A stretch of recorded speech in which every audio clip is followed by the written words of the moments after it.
O galo moura, ele é uma espécie específica do gênero galo ou uma subespécie da espécie galo? E se sim, qual seria o nome científico do galo moura? Seguinte, na árvore etiológica existem 4 espécies básicas. Galos banquiva, que vou dizer o nome das 4, depois das especificidades. Galos banquiva, Galos Lafayette, Galos Pirineus e Galos vários. Essas 4 espécies são originárias do Sudeste Asiático e o cruzamento interfecundo entre estas espécies gerou uma superespécie chamada Galos gigantus. E dentro dessa espécie, dessa grande árvore, existe o Galos banquivas, que a partir daí o galo moura se origina através de cruzamentos interdescendentes geográficos. Um exemplo clássico. O galo moura brasileiro, ele difere visualmente do galo tailandês. Mas quando você vai ver a árvore genealógica, ele se assemelha em 99,7%. Então, eles são descendentes diretos da mesma árvore genealógica. Entendeu? A ave doméstica, que é o galos domésticos, ele é uma subespécie do galos banquiva. Então, ele é uma seleção invertida do que seria o nosso galo moura. O galo moura ele é naturalmente agressivo. O caipira, esses galos de granja, todos eles são subespécies que foram selecionadas com finalidade de produção de ovo ou finalidade de produção de carne. Mas, para você ter uma ideia, o quão importante é a árvore genealógica do galo moura, que acredito que você lembra que há 8 anos atrás houve um surto de gripe aviária e que grandes plantéis de ave comercial foram extintos. E as únicas aves que eram naturalmente resistentes a esses vírus eram os galos da genética moura. Então, foi feita uma resseleção utilizando a genética dessas aves para aliviar a consanguinidade dentro dos plantéis comerciais. Então, a genética do galo moura é extremamente importante para se manter o padrão de ave comercial. É por isso que uma das nossas grandes batalhas é mostrar que esse animal ele não deve, em hipótese nenhuma, ser extinto. Ele deve ser preservado. E, devido às suas características únicas e singelas de agressividade, muito pouca gente se predispõe a fazê-la. E o grande potencial genético dela está sendo perdido, porque, infelizmente, eu vou lhe dar uma estatística bem simples. Um país onde o combate das aves é tido como esporte nacional, República Dominicana, no Caribe. Estima-se que, dados estatísticos oficiais de lá, que um galo pode morrer durante o combate em 7% das ocasiões. E ele pode morrer pós-combate em 13% das ocasiões. Então, em exemplos clássicos, de cada 100, 7 podem morrer durante o combate, 13 pós-combate. Eu vou lhe dar uma estatística brasileira. 100% das aves apreendidas pelas autoridades policiais são mortas. Então, não existe nada que cause mais mortalidade e morbidade dentro das aves do que as apreensões. E, infelizmente, elas têm acontecido de maneira exacerbada, de maneira inconsequente e de maneira apenas de se justificar a ação policial. Eu vou, é fácil, eu faço. Porque, de outra forma, não existe necessidade. E invade-se criatórios legalizados, criatórios onde as aves são criadas de maneira ordeira, pacífica. Se invade, coloca os galos dentro dos sacos, levam para a apreensão policial, como aconteceu no meu estado. 225 aves foram apreendidas, foram feita aquela questão midiática completa. 2 dias depois, os funcionários do órgão ambiental que foi feita a apreensão olharam para o outro, vamos fazer com esses galos aqui. Senão, cavam um buraco aí e jogaram dentro. Vivos, enterraram. Aconteceu um caso no norte em que os galos foram jogados vivos dentro de forno de padaria. É contra isso que nós estamos nos levantando. É contra essas situações. Muitas das vezes os protetores dos animais chegam e dizem que nós praticamos atrocidades. Mas a atrocidade maior é isso. Entendeu? Esse é o nosso desejo, esse é o nosso seio de chegar, de revolta, de chegar e dizer, muitas das vezes são aves que nós temos nós temos não, é verídico. Ninguém ama mais suas aves do que essas pessoas que estão aqui. Elas se predisporam a sair de suas casas para virem aqui, para lutar pelo que elas acreditam. Ninguém ama mais essas aves do que nós. Ninguém luta mais por elas do que nós. Porque, independentemente da situação econômica de cada um, das humilhações que passamos durante as apresentações, nós amamos nossas aves. Entendeu? Ver um galo nosso que nós criamos, de pinto, ser morto, ser tratado da maneira como ele é tratado pela atividade policial, nos dói na alma. Muitas das vezes nós, e muitos de nós, nos vemos inconformados. Porque quando ela vem a entrar numa situação dessa, é como se uma parte da gente estivesse morrendo também. Então, esse é o estilo de revolta que nós sentimos hoje. E desculpe pelo prolongamento na resposta.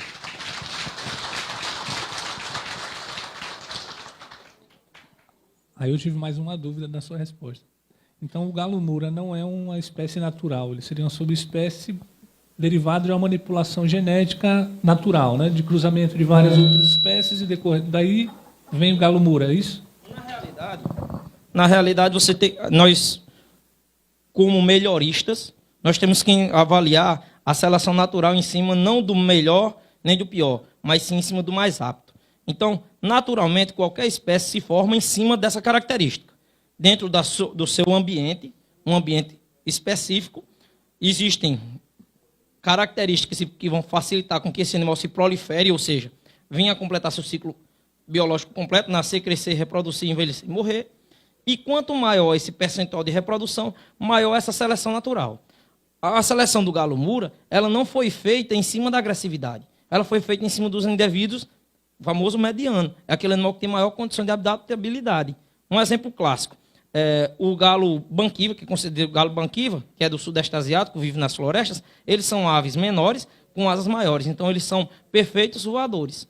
As aves que nós temos aqui, seria uma cepa biológica, são aves com pescoço maior, pernas maiores, asas mais curtas. Então, seria um corredor natural. Então, essas características não foram definidas por seleção artificial, e sim por seleção natural. As aves que vivem no nosso bioma, que, por exemplo, aqui no nível do Nordeste é um bioma de caatinga. Então, as árvores são mais baixas, naturalmente, como foram criadas soltas, elas desenvolveram a característica de corredores mais do que de voadores. Então, não foi o homem que definiu as características do galo-mura. Isso foi feito quase que ao acaso. A única coisa em que o homem tem como melhorista são as aves comerciais, tidas aves comerciais.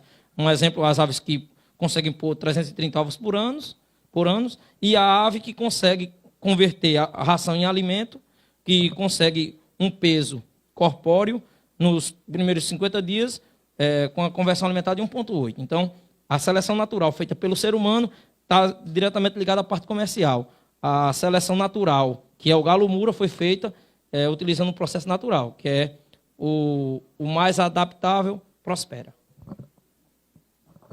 A outra dúvida que eu tenho está ligada ao que o Dr. Isaac até falou da tribuna.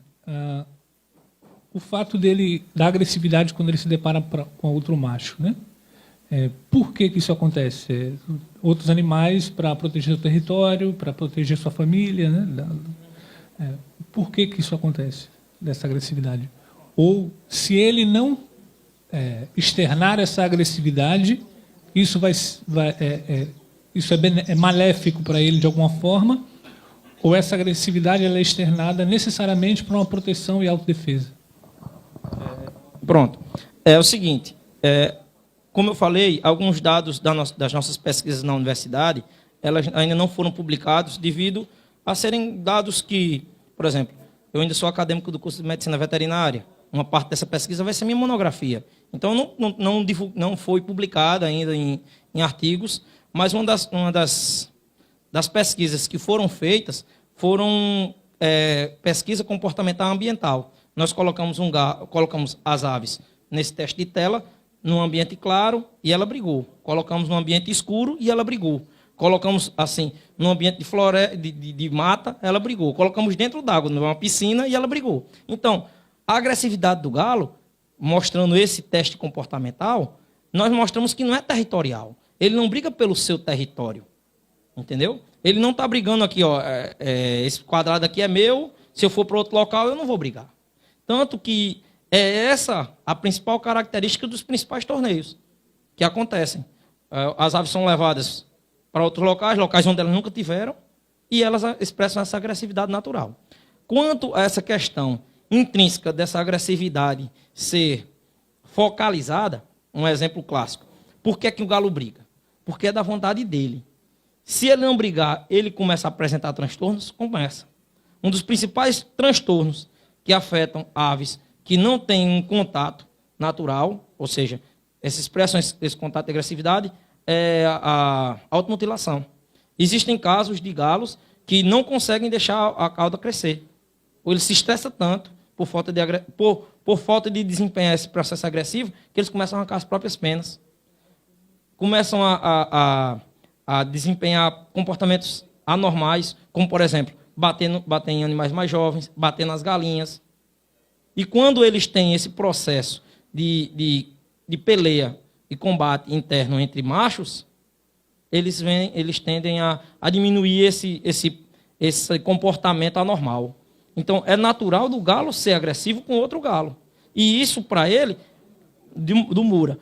E, na realidade, até o galo comum, se você adensar ele também se torna agressivo. Visto que em granjas comerciais, por exemplo, nas matrizeiras, onde se trabalha um galo para 10 galinhas, se você aumentar esse adensamento de um galo para 6 galinhas, os próprios galos, mesmo de área comercial, eles começam a ser agressivos. Mas aí é uma questão de agressividade intrínseca ao fêmea. No galo Mura, não. É um intrínseco ao indivíduo. Independentemente da situação, um exemplo clássico que isso já foi feito diversas vezes, um exemplo, eu lhe dou 12 ovos, embriões ainda não formados. O senhor leva para sua casa, choca, cria-os num ambiente mais perfeito possível, eles comem juntos, se escondem juntos, brincam juntos. Os machos, em geral, crescem um pouco menos do que as fêmeas no primeiro período. Então, nesse período agora, no período inicial, as fêmeas até apresentam um comportamento agressivo, mas normalmente elas cessam. Quando eles vão se aproximando da puberdade, independentemente do que vem acontecer com ração à base de triptofano para diminuir estrógeno, o que vem acontecer? Quando eles chegam no período de puberdade, é natural deles brigar. Independentemente do que faça, se você sai de casa, deixa eles lá tudo bonitinho, quando você volta, está todo mundo no pau. Então, é uma coisa natural deles. Eles são, como eu volto a frisar, eles são parcialmente tolerantes ao contato físico, ao contato visual, e completamente intolerantes ao contato físico. Se você encostar, se eles conseguirem acesso um ao outro, nada consegue impedi-los que eles parem de brigar. Então, é uma coisa que muitas das vezes é difícil para nós seres humanos entender isso. É um processo natural e fisiológico dessa espécie. Tentar evitar isso é como evitar de um peixe de nadar. E infelizmente, a sociedade humana, devido ao seu grande adensamento, ela começa a apresentar desvios comportamentais a si próprios e estão fazendo com que esse desvio comportamental psicológico passe para as outras espécies. É por isso que hoje nós vemos categorias de pessoas que têm a si próprio como parâmetro universal para tudo, onde querem, um exemplo clássico, eu trabalho na área comercial, o cara chega para mim e diz, eu quero uma ração natural para gato. Para qualquer pessoa, pode perguntar aqui, qual é a ração natural de gato? Ele vai dizer, carne. Se eu disser que é carne, o cara quer dar em mim. Não, porque meu gato não pode comer carne. Isso é um trejeito sentimental da pessoa que ele quer impor a outro ser vivo. A alimentação natural de um gato é produto de origem animal. Se você vem atrás de uma alimentação natural para gato, é isso. Mas não, ele quer que coloque mamão, manga, jaca. Quer dizer, você quer mudar ao seu prazer a fisiologia do outro animal. E isso, para mim, no meu modo de ver como zootecnista, é um erro. Entendeu? Isso é o que muitas vezes nós criticamos, é a utilização do homem como parâmetro universal, que ele não é. Vamos fazer mais uma pergunta aqui. Já entendi a parte biológica e fisiológica. Eu queria fazer a pergunta ao sociólogo. Até com base no que o doutor... Esqueci o nome do doutor da OAB. O doutor Emanuel falou, né? Não, professor.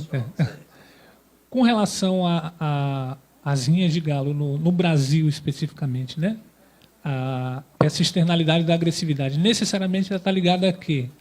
A satisfação dessa fisiologia natural do galo, a esporte ou prática de aposta no Brasil? Eu não tenho conhecimento sobre esse fato, entendeu? Até porque, como eu disse, eu restringi minha fala à interpretação antropológica, né? A apresentação simbólica disso. Sobre esse fato aí, eu não sei, não tenho contribuições. Exato.